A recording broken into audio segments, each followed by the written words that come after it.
प्रिय भैया बहनों, आज हम सभी कक्षा सप्तम विज्ञान विषय के अंतर्गत पाठ 7 का अध्ययन करेंगे, जिसका नाम है जल। भाग 1 की वीडियो में हम जल के स्वरूप, जल का वितरण, जल के परमाणुओं या जल किस अणु से बना हुआ है, इन सब पे चर्चा करेंगे। प्रिय भैया बहनों, आज हम सभी जानते हैं कि जल हमारे दैनिक जीवन का अभिन्न अंग है।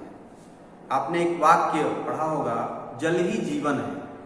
सुना होगा, दीवारों और टेलीविजनों पर प्रचार में देखा होगा, कई प्रकार से आप सुने होंगे कि जल ही जीवन है। यह कहना अतिशयोक्ति नहीं है। हम भोजन किए बिना 1 माह से अधिक जीवित रह सकते हैं, परंतु जल के बिना हमारा 1 सप्ताह तक जीवित रहना भी कठिन है, क्योंकि मनुष्य के शरीर की रचना में जल प्रधान तत्व है। मानव शरीर में लगभग 70% जल होता है। हमारी पृथ्वी का जो हमारी पृथ्वी है पूरी 100%, इस पृथ्वी में आप देखेंगे इसकी संरचना है, उसमें आधे से अधिक यानी 71% की जो संरचना है वह जल से है।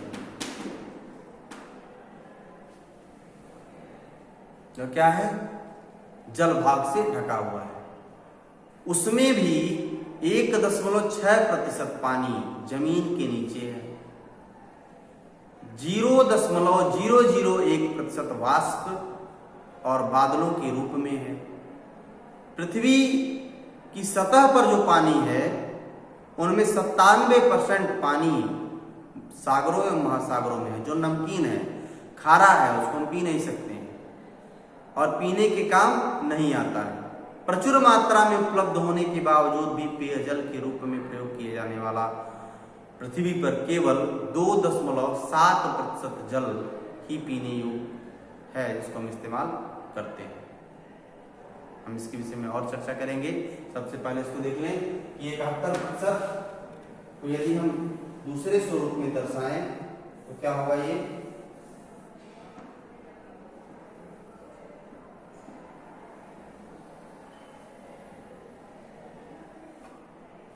97% भाग।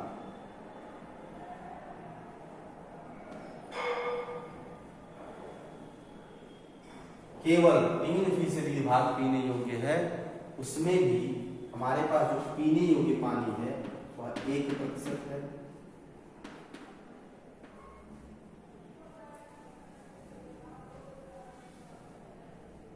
तीन प्रतिशत यानी 3% से कम, 2.7%।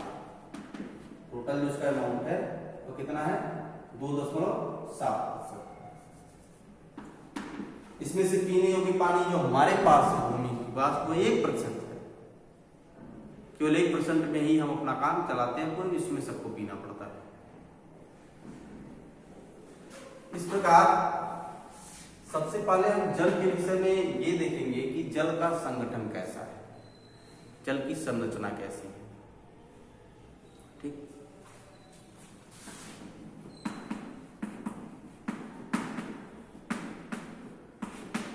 जल संगठन यानी संगठन का मतलब किस चीजों से मिलकर बना हुआ। जल या पानी का एक आम रासायनिक पदार्थ है जो 2 अणु हाइड्रोजन के और 1 ऑक्सीजन के दोनों से मिलकर बना हुआ है। यानी इसका जो संगठन है किन से मिलकर बना हुआ है, जल 2 चीजों से, एक हाइड्रोजन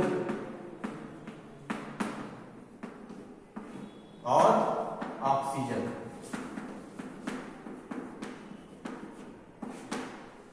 दो हाइड्रोजन यानी H2 और 1 ऑक्सीजन के परमाणु से मिलकर के बना हुआ है, जिसको हम जल कहते हैं।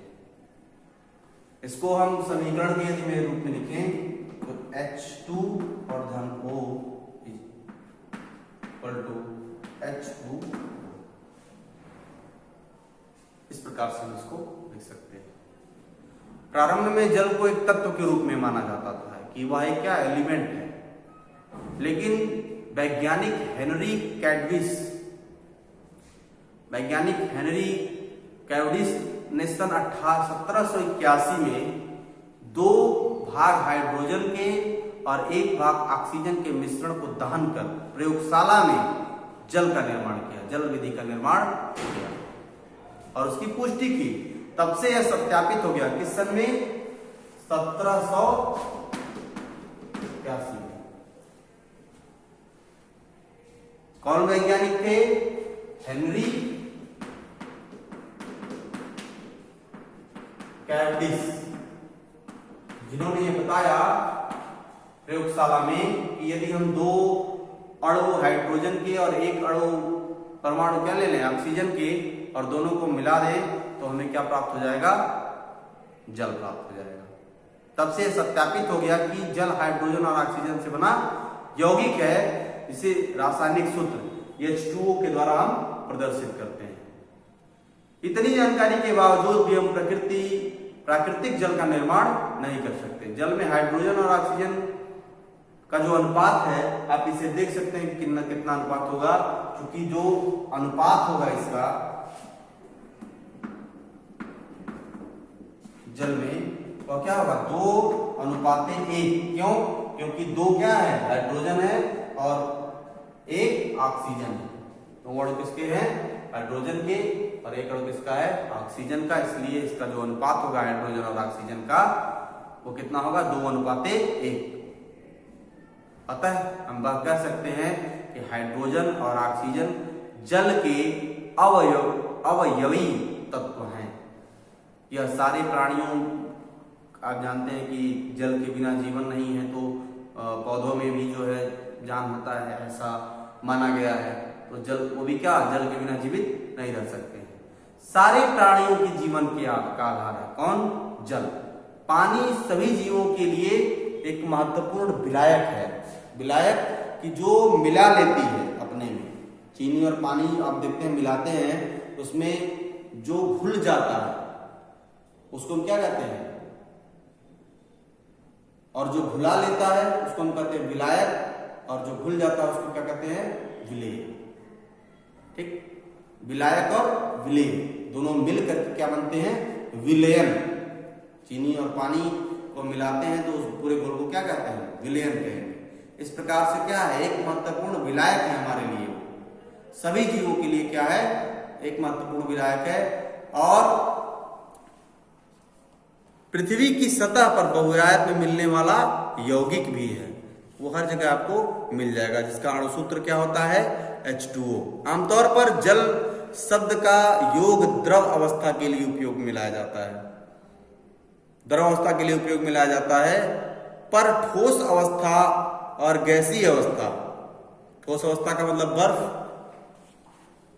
ठोस अवस्था का मतलब क्या समझ रहे हैं आप? जैसे बर्फ, ठोस अवस्था का मतलब बर्फ, और गैसीय अवस्था का मतलब भाप या जलवाष्प के रूप में पाया जाता है। इस प्रकार से हमने देखा कि जल का वितरण किस प्रकार से है, जल का संगठन क्या है। तो जल का संगठन H2O के रूप में 2 हाइड्रोजन और 1 ऑक्सीजन। जल का वितरण पृथ्वी पर कितने प्रतिशत है, जल का वितरण भीतर कितना है, इसके बारे में लोग चर्चा किए। कल हम लोग इसके जल के भौतिक एवं रासायनिक गुण के बारे में चर्चा करेंगे।